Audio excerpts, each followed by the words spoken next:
Yohane wolo ni je nyole. Wolo le hisane. Yohane wolo ni je nyole. Onupa le ma eyaha esuomo awula ajunko ke bile. Enye balake jama asafole ke minbile ni. Wie mokuku keke ni yo wolo le minjiake. Wolo malo le mimba ikane loele ni amesumosimo amehi. Na kembe mi non le ebo ame koko ya male chon loe ke ame chon mwe gbohin lahi. Wolo e minjra mwene. Mi mbote monji Klɛŋklɛŋ kuku ji ten.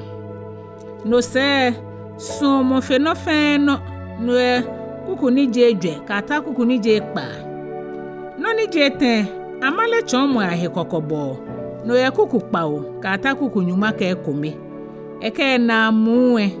No ye kuku nyuma ke nyo kata kuku nyuma ke ten. Agbene nye ha wobwa Yohane wolo ni je nyo toe. Ngamo onupa le ngma ya ha wula ni ahla le ke bile. Me ni mismo ya nukwa minle. Ni je mikome keke. Si me fe hu ni le anukwa lele. Ya nukwa le ni hiyo wo mi ni ike wo ahishi ke ate na no le hewo.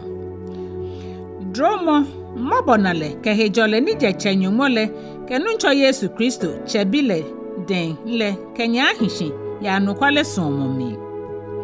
Anokwale ke suomo. Mina mi she baba o ake mina obi la teme kumenye ya nukwale le mi tamoboni chele wo kitale. Ni agbene mi nkpo fa awula je ake bele mi ngma okitan heko. Shimo noni wo yo ke je shishijele ake wosumosmo ewohe. Ni suomo le jake wonye ye kitan lana. Kitan le jake boni nyenu keje shishijele nye banyeje nakai. Ejake shishu lo ipi ebajele mi. Meni ejaje yake Yesu Kristo eba ye hilomi. Mone eji shishu lole ke Kristo henye lole. Nye kwa nye hejogba koni nye kalaje nini nyeke nichumo enale. Shimo nye na nyomo womu. Mo fe monita ki o Kristo chomole ni ehi minle ebe nyumo. Moni hi o Kristo chomole minle eye chele ke bile.